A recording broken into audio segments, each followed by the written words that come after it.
It's 8 p.m. and here are our top stories. New video shows the moments an RTD train flies right off the tracks. Something happened in that cab. I don't know if the guy went to sleep. I don't know if he got confused. The latest on the investigation into the incident and why experts say this could have been prevented. Plus, new concerns over the way CU Boulder handles sexual assault, how the university is taking action to meet students' demands. We have this confrontation and then someone decides to go get a weapon. And that's when things really go south. And 2 weeks after a Arvada police officer is shot and killed, Denver 7 is learning new details about the moments before his death. Good evening, and thank you for watching Denver 7 News on Local 3. I'm Jessica Porter. We start out tonight with the RTD investigation into the light rail train that derailed in Aurora last week.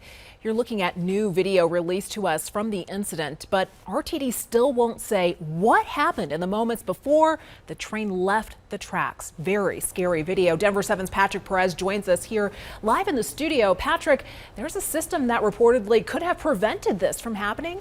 Yeah, Jessica, we still don't know if the operator was distracted or perhaps had some sort of medical emergency. RTD will not answer our questions because they say the investigation is still ongoing. We do know the train was going too fast for this curve thanks to this new video we got from Aurora Police yesterday. And a railroad safety expert told me there are ways RTD could have prevented this from happening a second time. Back in 2019, when an RTD train on that same line derailed at the corner of Sable and Exposition, the state's Public Utilities Commission told RTD to look into installing an enhanced automatic train control system. Often called positive train control, the system can control the speed of a train and help it come to a stop when necessary. You can virtually take over from the operator or the engineer. It generally works like it's supposed to. It would have worked here. At the time, RTD said upgrading its fleet to the system could cost nearly $15 million. It didn't have the funds to do so. Then COVID hit, which drastically cut into RTD's budget. At last check, RTD was supposed to hire last year a consultant to look into how installing the system would look like. And we don't know the status of that analysis because, again, RTD will not answer our questions about this. Instead, the agency told us to file an open records request, which we have done so. We'll have more, including reaction from the railroad safety expert I spoke with, coming up after the game on Denver 7 News. Jessica. We look forward to that report. Thank you, Patrick. Well, tonight, CU Boulder leadership took tough questions from the community about how it's handling sexual assault. The town hall comes just a month after the university announced it would launch a sexual misconduct task force. Denver 7's CB Cotton is in Boulder tonight and explains the changes that students say they want to see. One takeaway from CU Boulder's survey on sexual assault released earlier this month is that while fewer students reported becoming victims of sexual assault in 2021 compared to 2015, the severity of the instances being reported has now increased. In response to that takeaway, leadership here at the university says they want to talk with the community, talk with the student body to come up with ways they can better address these issues. Tonight's town hall was the first of that effort. And during the town hall, some students pointed to Greek life as a factor in this conversation, saying they want to see the university do more to punish Greek life members who face sexual assault allegations. Here was a response we received from one CU Boulder leader. With all student organizations, it's important to remember whether they're affiliated or not affiliated with the campus. Folks in those organizations are our students. All of our students are held accountable pursuant to campus policies, including the sexual misconduct policy. And simply because an organization isn't affiliated with the university doesn't mean we can't have important reach with that organization and that we can't respond.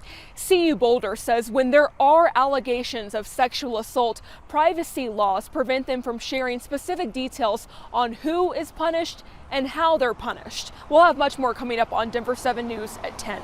For Denver 7 News on Local 3, I'm CB Cotton. CB, thank you. And let's give a little more context on that task force recently launched at CU. It will work on assault prevention on campus while providing resources for victims.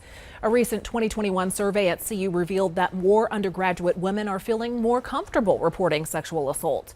In 2015, 33% of undergraduate women said that they did not report an incident to anyone. Then in 2021, that figure dropped to just 13%. Today, Denver 7 obtained the police affidavit that details what led up to the deadly shooting of Arvada officer Dylan Vakoff.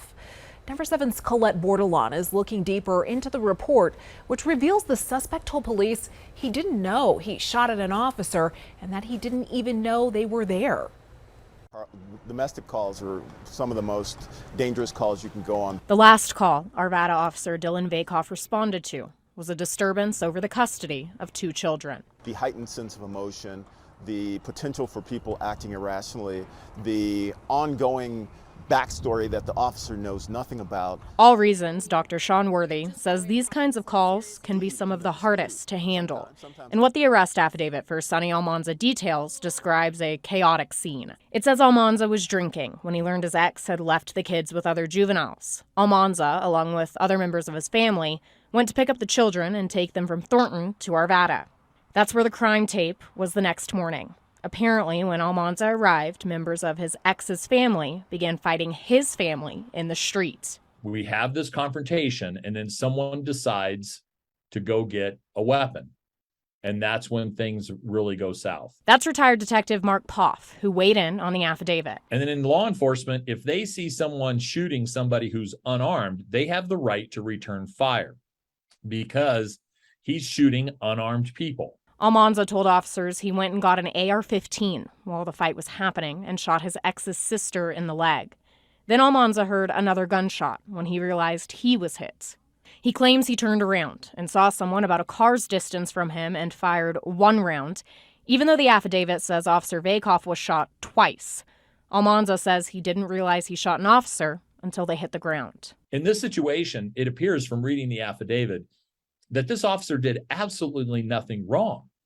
And I do have the question of who fired first. Even though Almanza claims he didn't know officers were there, experts say they typically announce themselves when at a scene, something body camera footage should show when released. Colette Bordelon, Denver 7. Still to come at 8, your winter utility bill is going to be a lot higher this year. How much more you can expect to pay to heat your house. Plus, Hurricane Ian is gaining strength as it heads directly towards Florida. Why some are calling it the storm of the century. Next.